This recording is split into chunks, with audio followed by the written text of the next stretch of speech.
Welcome to Community Voices with your host, Terrence Lachey. This radio roundtable features community, business, and religious leaders that discuss current events and topics that impact our urban community. If you would like to be a guest or if you have a suggested topic, contact the station today at 616-259-7342. Now, into the program. Greetings and welcome back to another edition of Community Voices. I'm Dr. Terrence Lachey with 91.9 FM, The People's Choice. We're going to have a great conversation today. I've got some high energy in the studio, as well as someone with a great deal of perspective on topics and subjects that I think are relevant, but more importantly, the largest employer in the state of Michigan. We have none other than Mr. Carlos Cubia. Welcome. Well, glad to be here. Thanks for having me. I'm glad that you're here, and I'm excited to talk in depth on the air. We've had some off-air conversation, which is good to kind of break the ice. But let's talk about your position, what you do. It's been about 3 years that you have been in your new role. And I don't know if we can still call it new, but there was a great major movement with Corewell Health and the other health systems in the surrounding areas. And so some change has been made and moving forward. So tell us what you do, how long you've done it, and the impact that you're making. Well, time flies when you're having fun. It'll Exactly. be 3 years in July. July 1st will be my 3-year anniversary. Congratulations. And I joined the organization just after the merger of Spectrum Health and Beaumont Health, two of the largest health systems coming together to create, as you stated, the largest employer and integrated health system in the state of Michigan. Wow, that's something to be proud of. Yeah, very proud of that. But with that size come great responsibility. Oh, absolutely. Obligations and commitments to the community at large. And Corewell has done a fantastic job of reaching into the community and making sure that they're there for the communities where we, have physical properties, where we have reach, where we have services. And I just think it's an amazing employer to be a part of.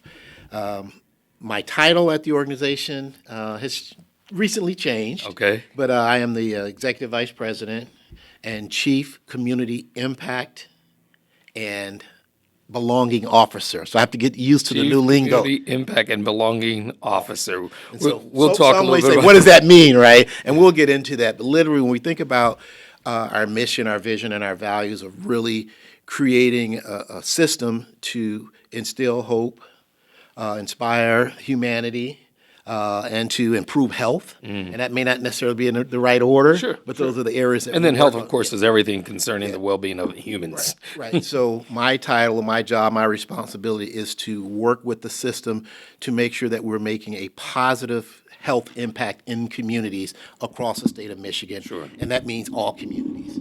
And so I'm really excited about that. I manage a team of about 480 people across the state of Michigan, and we are heavily involved in community.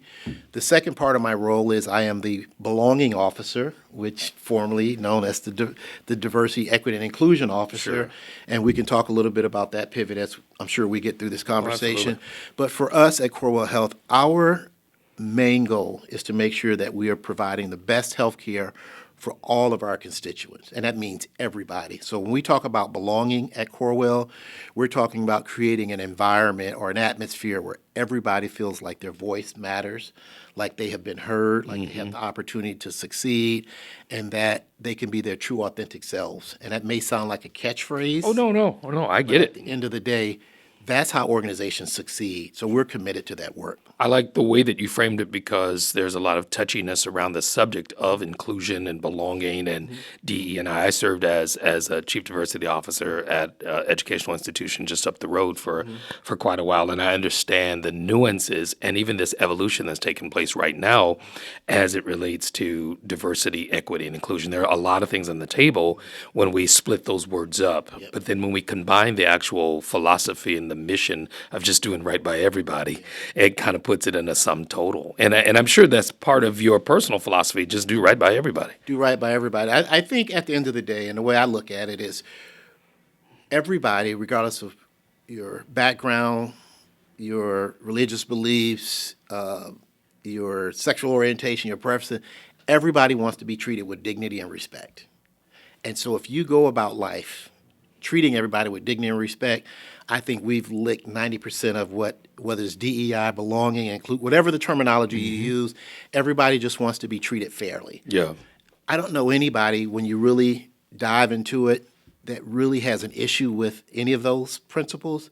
Maybe they have an issue with the name and what people are calling it, because maybe sometimes people feel like they're excluded. Yeah. So the naming piece, I'm not so caught up on that. Right. Our organization isn't so caught up on that. Yeah. And with the circles I run in, I serve on a panel of about 65 chief diversity officers from across the country. In healthcare. Not just healthcare, in all industries. Okay. You know, I won't name all of the companies, but Sure. We have a coalition. We come together, we talk about these issues and how to advance the work. And the work is inclusive of everybody. So when you think about DE&I, formerly called DE&I, and some people still use the name, it's about improving situations and circumstances for everybody. So to give you an example, as I was driving up here, I pulled up to the curb, and there was a curb cut that allowed me to just gently walk up the curb. Which means that it's taken into consideration physically challenged individuals. Right. Yeah. Think about the moms that are not physically challenged, just pushing their babies around with a stroller. They now Maybe get to somebody benefit on from a that. longboard, a skateboard. Or a skateboard. Well, some people not so I know. careful with the skateboard. They don't. But at the end of the day, that's really about the work, creating opportunities, and it's not about giving anybody any advantages. Right. It's about removing disadvantages And barriers. Absolutely. So I think that's where we lost it. If 3 years ago, let's just kind of rewind back. We could even rewind back to pre-COVID and all of the things that were happening during the onset of a worldwide pandemic. Everything from injustices to marchings in the streets and names being changed and organizations taking oaths of promise. It sounds to me that the efforts of Corewell Health in the merger includes being committed to community as well as belonging. That's what it sounds like. Yeah. And so I'll give you an opportunity to just kind of unravel that, because most people think this is a reaction to something that happened with the George Floyd and the Breonna Taylor era. No, one of the things that attracted me to Corewell, or at the time it was called BHSH, when I was recruited before the name was revealed, the new name. Yeah. It was a holding holding name, right. Yeah. You know, they call it NewCo, Beaumont Health, Spectrum Health, that was the coming together of the two organizations. I asked the question, is this new for you guys, this whole notion of inclusion? And it looked back, they had been doing it for many, many years. Mm-hmm. It wasn't always called what it was called, at the time. We were dating ourselves earlier about when it used to be called EEO. EEOC, and people looked at it like that. When I was back in the day, when I first got into it, and I'll leave those years off. It was the 1900s. Well, we'll say that. Folks were calling it many different things, but it was all about how do you advance the mission of the organization. Exactly, and accomplish the goal. And accomplish the goal, and everybody's goal, regardless of whether I'm in California where I've lived, Midwest, I lived in the Northeast, and even spent time outside of the country, right? Mm-hmm. Everybody's goal is the same. How do we create opportunities for everybody, the collective everybody, capital letters, and not leave anyone behind? And that's really the gist of the work. And so where we've got issues is that there's a misunderstanding of what people mean when they talk about it. Sure. So I think that's why you're seeing so much activity around the names. But even when you talk to folks on one side of the aisle, the other side of the aisle, they're all asking for the same thing. How do we make sure everybody has a fair and equitable opportunity to succeed? I think it goes back to the golden rule. I mean, if we can just break it down in brass tacks, the golden rule, you do unto others as you would have them do unto you. But then the platinum rule says you do unto others as they should be done unto you. Right. And that's where we take what we call agency and responsibility to do that. In your role, I'm sure you face quite a bit of challenge just maintaining that same mantra to do right by everyone. What's Corewell's position on some of the inequities that have been taking place?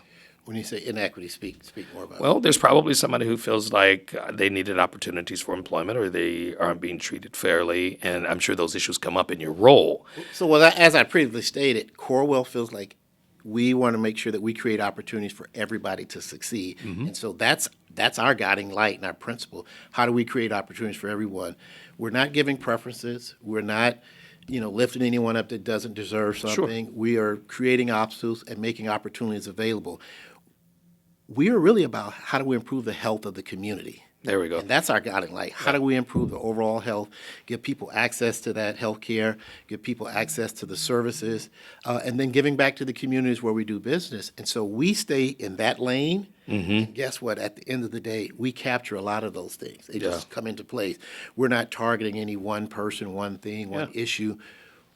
When we focus on our mission, by default, a lot of those other things get done. That's really what I was looking for as far as the conversational piece, was that there's a position of maintaining work that you've always done, but work that you're going to continue to do despite the upheavals. Because there's some upheavals that's taking place with people rolling back commitments and rolling back as it relates to specific programming or specific outreach or specific efforts. And I was just curious as to whether or not you guys have a master plan that includes things that our master already plan existed. is to make sure that we're providing the best health care. Yes. Everybody that we touch, and to make sure people are aware of the services that we provide and how to get access to those. I've heard the noise around people scaling back, changing names, getting out of the work. And I don't fault folks for making the decisions that they feel is what's best for their organization, and everybody has to do what's right for them. So I won't speak on others. What I will say is that I'm very proud of the fact that Corewell's mission of providing quality health care, safe health care, affordable health care to everyone has not changed. Right. And so the accessibility is there, the interest is there, the commitment is there. Right. Yes, You bring that passion with you from somewhere. Let's talk a little bit about your background. I understand that you came on in 2022. Prior to that, you were with a Fortune 100 company. Fortune 20 company. Yeah. Fortune 20. Yeah. Excuse me. Yeah, well- you go from 100 to 20. Yeah, I want to give them their due. I mean, they're going love through it. some hard times. I love it. But I spent a number of years at Walgreens as the global chief health equity and DEI officer for Walgreens. Yeah. So this is not new to you. It's This true. is not It's new. true to you, right? It's true to me, and I've been doing this for 20 plus years. Wow. Started right out of grade school. Right. Well, you got to remember Michigan State. We Yeah, and we share that in common. Go green, go white, Go right? green, go white. Yes, sir. And we got to the Elite Eight, and I was really hoping for a Final Four and a championship, but we'll get there. We'll get there. There's hope. I grew up in the South. I'm a Southern boy. Came to Michigan around the fifth or What sixth. part of the South? Mississippi. Okay, I was gonna say. But my family's from New Orleans, so Nolans. So yeah. So There's a connection. Yeah. yeah, and so my parents, like some couples do, they separated early in life, and so my mom brought the four of us. I have four siblings, and we came to Michigan, settled over in Pontiac, Michigan, and I grew up in Pontiac. Spent a lot of time between Pontiac and Detroit, went to Michigan State, and upon graduation, I pretty much traveled the United States. I've done 10 corporate moves in my career. Wow. So I've lived from California You know to you've beat Boston. you've beat the average. The average is 9 employment career positions for the average American adult by the end of their lifetime. So you got a few more left in I you. got you a think? few. I think I'm done at this Oh, point. you're done at this When point? I walk out of this door, I'm walking into retirement. Okay. But enjoyed Michigan, and I've done what I call the U.S. tour, done some stuff outside of the U.S. yeah. And it was really exciting to come back to Michigan and end my career where it began. It began in Michigan. Sure. And so it was really exciting to get with the health plan whose values were closely aligned with my own personal values. And if you were to look back at my resume or my LinkedIn, everything that I've ever done has been associated with helping and uplifting and empowering others. Yeah, that's what I was going to ask you about, the passion behind your career choices. Yes. Talk a little bit about that. This is a small rabbit trail, but I think it speaks to the volume of success when it comes to being in such an influential position. Where you came from, what drives you, what your passions are. Yeah, so I have never been a stranger or someone that's afraid to try new things. I mean, every position I've ever had, I was recruited for. I don't say that bragging or being, with any arrogance, but I don't think I've ever, outside of my initial first employment, applied for a job. Well, And that's because I built networks, and my reputation has pretty much spoke for itself. This guy always gives back. He opens himself up to help other people. Yeah. He's someone that we can depend on. So you create a reputation and a brand about yourself. And if you do it right and you do it correctly, people notice that. And it creates opportunity. So I don't say that to say that, it's all these opportunities I've had. I say that that helping other people has somehow helped me in my life and my career. And this is a passion for me. This is not work. I don't get up and come to work every day at Corewell. I get up excited about coming in and seeing what difference can I make in somebody's life that day. Yeah. And that would be regardless of where you were. Regardless. Yeah. Regardless. And That passion. Corewell's mission is closely aligned with mine, and so it's easy to do here. Yeah. And that's why I'm so excited about the Corewell opportunity. Yeah, some people are driven with passion for their job, but it sounds like you're driven with compassion. Passion is how you feel about something with your energy put in that direction, but compassion is how it impacts others and how you share it with the world. I think healthcare, whether from the administrative, executive, business perspective, or the physician, orderly, volunteer at the front desk, they're all significant roles in the big picture of things. I want to play a quick game. In an ideal world. Uh-oh, here we go. Yeah, Here we go. We got to have some fun with this. I mean, after all, people tune in for the excitement of it. In an ideal world, what would a perfect scenario looks like in a healthcare system as large as this one? This is the largest in the state. So what in an ideal, what does the perfect healthcare system look like?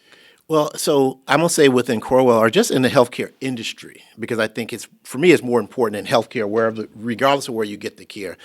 The perfect scenario is that everybody that comes in has the same experience, a positive experience. They have the opportunity to have their needs addressed in a way where they feel like they belong there.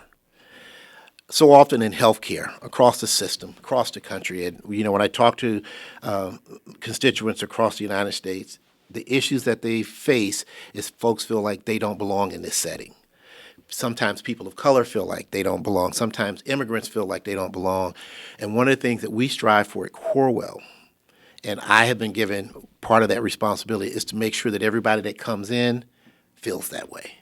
So to me, a perfect scenario is there's no difference in outcomes, avoidable outcomes. I mean, let me say that differently. There's no difference in outcomes, and we erase avoidable gaps in care. So what does that mean? You and I go in for the same situation. Let's say for whatever reason you get all of this time with the doctor, they are looking into you, they're running all these tests. I go in with the same condition, I get 5 minutes and I'm sent home. We want to make sure those things don't happen in any health system across the United States. And so there's data and research that says that there are differences in how healthcare is practiced. And so one of the things that we are trying to do at Corewell is we look for those gaps and then we address them immediately. Accessibility is probably one of them. Well, accessibility and the analogy that one. you use, we're both black men in Well, America. we're both black men, but let's But assume say that one of us was not a black man. Either one of us. Yeah, okay. I get it. But I get at the it. end And of that's the day- important. That's an important reality. And I think that that's something to kind of put a pin on and say, hey, Corewell is committed to making sure that that's equitable. And in that way, we don't necessarily have to soapbox 3 letters if it's embedded in the mission of the organization, embedded in the higher levels of authority and decision making, all the way to the service providers, then it could probably work. And we were talking about ideal, right? Yeah, and when I think about that commitment, that runs rampant throughout the organization. Whether you're talking to our chief medical officer, you're talking to our CEO, they're all interested in making sure that everybody experience, to the extent possible, is positive, that we, again, reduce avoidable gaps in care, and that we make sure that everybody experience is a very positive experience. And that's permeated throughout the organization. That's not just at my level. But where I can say the commitment is, we actually have a senior level individual, myself, that sits at the table with the CEO and the other leaders in the organization, and this role is committed to that goal. So I don't know that everybody has that level of commitment, and Corewell has it, and I'm really proud that they do. Sure. I think they got the right person for the job. We're about halfway through. I want to make sure that somebody who's listening might know how to contact Corewell for employment opportunities. Maybe they want to switch, healthcare systems. What's the best place for them to I'm land? not here to pull folks away from other health plans, I know but for folks that's looking for a quality health system, if you go to corewellhealth.org, that's our website, and on there you can be be directed to many different areas, career opportunities, to find out what we're doing in certain areas, to find out where our facilities are located. I mean, it's a very comprehensive site, And there are multiple locations. multiple locations across the state. Yeah. Yes. And so, from a career perspective, we have a number of open jobs, from entry-level jobs to, Highly skilled. highly skilled, chief, one of the top jobs we're recruiting for right now. From surgeons to sanitary workers, There you right? go. I love that. I like that. I may Yeah. steal that from you. So we have everything available. And, being the largest employer, I mean, you can imagine that we are constantly looking for good talent, folks that are looking to build careers or to change careers. You can find an opportunity there. I can't spot off all of the jobs. There are a number of open jobs. No, I think it's good to just have them go there. Just Corewell Health. It's CorewellHealth.org. Yes. Just going there, they can begin to navigate around and see what's going on. Everything. I was doing some snooping, and I found out we go. that you Here we were go. inducted into the Executive Leadership Council. Yes. And that's a high honor. That was in 2023, about specifically on inclusion and innovation. From Diversity Women Media, named as a top diversity leader in modern healthcare. But another very, very, I think, important accolade was the Men of Excellence honorary. I have this passion for men being empowered. I did doctoral work around African American males who've experienced fatherlessness, and so when we see role models, or we see men who, survived some struggles, or maybe even just succeeded in life, what's the secret sauce? Well, you know For what? this honoree specific. So I'm going to tell you, for me, my dad, when I told you I came up here in the 5th, 6th grade, that's pretty much when my dad kind of left, Okay. the household, Okay. We stayed in contact, but he was not there every day. So positive role models in my life have all been women. Yeah. So that's why I'm a huge ally for women in business, women in success. I serve on the Inforum board. I'm one of the few men on the Inforum board, Inforum Michigan, which is a huge development organization for women in the state of Michigan. And I was approached a year and a half ago and asked to join their board, and it's been a rewarding experience. Some of my most influential people I've ever worked for have all been women. And so for me, that's been a driving force. I've been married 33 years, just hit 33 years. We're newlyweds too. It's been 38 for us in August. It'll be 38 in August. Okay, there you go. So I'm a newlywed at 33. So, and so, giving back, empowering, uplifting women, making sure that, again, we erase those disparities. We talk about pay equity gaps for women in business, opportunities for women, whether it's through education, entrepreneurship. I've always been a fighter and a supporter of women. So a couple of years ago, what you didn't mention was in 2018, I was given the Men as Allies Award out in Los Angeles for being a supporter of women in corporate America. Nice. The Executive Leadership Council that is probably one of my biggest honors when to be elected, nominated, and selected, because that organization's been around for 30 plus years. There are only 800 members in the United States. And to be part of that now, part of that 800 and I think it's 830 to be exact, and now to be inducted into the Executive Leadership Council. And it's interesting, about 20 years ago, I got invited to my first Executive Leadership Council dinner in D.C., and I was a young buck starting out, and I was like, man, how do you become a member of this? Can I get an application? And they said, oh, my child, you don't apply for this. You don't apply. We apply to you. We'll call you. We'll call you if and when you reach, because you have to reach a certain level in terms of reporting relationship. You have to have done certain things in your career, and it's a pretty stringent process. So to be inducted last year, to me, was an honor. Congratulations, and I honor you for that. I think it's probably a great achievement. Places like Crane's business, I'm familiar with Crane's Detroit as well as Grand Rapids, Chicago Urban League, the National Diversity Council. All of these opportunities bring you into great spaces. And when you leave those great spaces, you're still the same guy that you were there, and you come back to a community. What do you bring with you? What do you bring in that exchange? Most of the times we look at people going up the ladder, but when you come back and you touch the community, what do you bring? You know what I think, and this is going to go back to a mentoring session I had this morning with a gentleman that just asked me to be his mentor. Nice. We met for the first time this morning, and I think what I bring back is the possibility of what you can achieve or do. Wow. Because he asked me the same question. He said, "You're from Pontiac. Not a whole lot of people from Pontiac sitting in London or sitting at the C-suite, and it's true, and I'm not knocking Pontiac because I think Pontiac's great and it's done a lot for me, but the high school class I graduated with, it wasn't a lot of us that went off and did a lot of things. So I think I'm bringing back hope and opportunity and possibility and letting folks know that you can manipulate any obstacle in order to achieve your desired outcome. Yeah. Don't let obstacles get in your way. I like that. And You so- can manipulate any obstacle. I love To achieve your desired outcome. desired outcome. Because it's easy to see, if you run a race and you run a 100-yard dash and you look up and there's 10 hurdles in front of you, well, the way I look at it, those are obstacles in front of me. I am now running a 110-meter hurdle race versus a regular race. And you have to kind of make the best out of opportunity that's presented for you. Yeah. Some folks say, well, I didn't sign up for that. I signed up to run a 100-yard dash. I need you to move those things out of the way. Yeah. Or they'll just drop out of the race. Or they just drop out of the race. I'm going to get over those hurdles, and then I'm going to go back and figure out, this is the race I signed up for. Now, how do I get to that? But I'm constantly looking at ways, and I'm going to say it again, to manipulate obstacles. Not illegally. I know what you're saying. Manipulate is not a bad word. Right. And I just think those are the things that we need to do. I think that you've done it, and I think that you're continuing to do it. It's probably a great honor for that individual to be a mentee of yours, somebody that you can share your life successes with. I always look at mentoring opportunities, because I do some of that myself, as an exchange. It's not just a one-sided thing. You're not just giving him what you have, but he, in exchange, is absorbing the hope and giving back the successes. Because when one person succeeds, we all succeed. Whether that's in a minority group or whether that is in just the human population. We got a few minutes left, and I want to hear some more philosophy from you, and then the note that you want to end on the conversation, because this is good. I'm always inspired by this. Iron sharpens iron. Philosophy.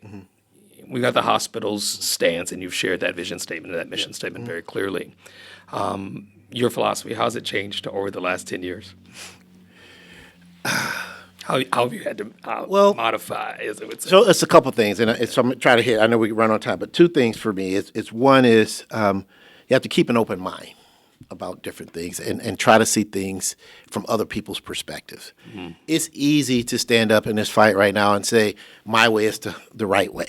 Right. And you take a hard-nosed stance. Yeah. But someone said to me before, try to see it from somebody else's perspective and see why they have the views that they have. You may not change your mind, but now you can understand where they're coming from. And you see this pen I have on today. Yeah. Agree to agree. to agree. Not agree to disagree, but Yeah. agree to agree. And we agree. What we're agreeing to agree on is that, there's value in differences. I love it. There are value in differences. And if you embrace differences, if you accept differences, and if you appreciate those differences, then you can find common ground. The challenge is when people try to bring you to their side, well, Yeah. you're never going to get there. Yeah. And try to make it a win-lose type situation. I don't really care about that at the end of the day. I understand where you're coming from. You understand where I'm coming from. And sometimes we still have mutual goals.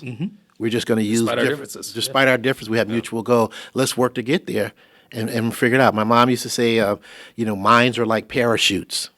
They don't work unless you open them. Wow. Right. I thought you were going to say something about jump. You got to jump. Yeah, no, You don't need the parachute if you don't jump. Yeah, but, I love it. But I love it. if you don't open it, you don't open your mind, it's not going to work for you. If you don't open the parachute, it doesn't work for you. That's phenomenal. I can appreciate that philosophy, and it shows in your work, it shows in the accomplishments that you've made, and you should be proud. I'm sure your family's proud. I don't know if you've got anybody you want to shout out to. We do that as well. If you want to, team, Just staff, the Corewell family. crew and the Cubia crew. That keeps me motivated and keeps me going. The Cubia crew. The Cubia crew. I love it. Yes. I love it. Yes. Well, listen, I've traveled around the world and had a chance to meet a lot of people, but I found out that people are people all over the world, and people are people in every day, and you're good people. So thank you so much for being a part of this effort to inform our community about what's happening. People drive by and see the Corewell symbol, and they see the Corewell buildings and the Corewell impact, maybe from a recipient's perspective, meaning if they go to the hospital. But it's something to be said about the largest employer. It's something to be said about making such an impact. And the position that you're in, I think, is a great way to make sure that there's equity and inclusion across the board. Closing comments coming from you. No, I just thanks for having me. Thanks for sharing a little bit about what we do at Corewell, what we're trying to do. We don't always get it right, but our goal is to get it right. More times than we don't, and I think that's the philosophy of the organization. Is to do our best as much as possible, and when we find out that we've fallen short, we go back and make those corrections. So we're perfectly imperfect. Thank you for being here today, Mr. Carlos Cubia, Corewell Health. I appreciate the time. You've been listening to another edition of Community Voices with Dr. Terrence Lachey here on 91.9 FM, The People's Choice. Thanks for tuning in. Stay tuned for more information and exciting things that's happening right here and around the greater Grand Rapids area. Been listening to Community Voices with your host, Terrence Lachey. Community Voices can be heard every Friday at 12 noon. This radio roundtable features community, business, and religious leaders that discuss current events and topics that impact our urban community. If you would like to be a guest, or if you have a suggested topic, contact the station today at 616-259-7342. Until next week, let your voice be heard in the community.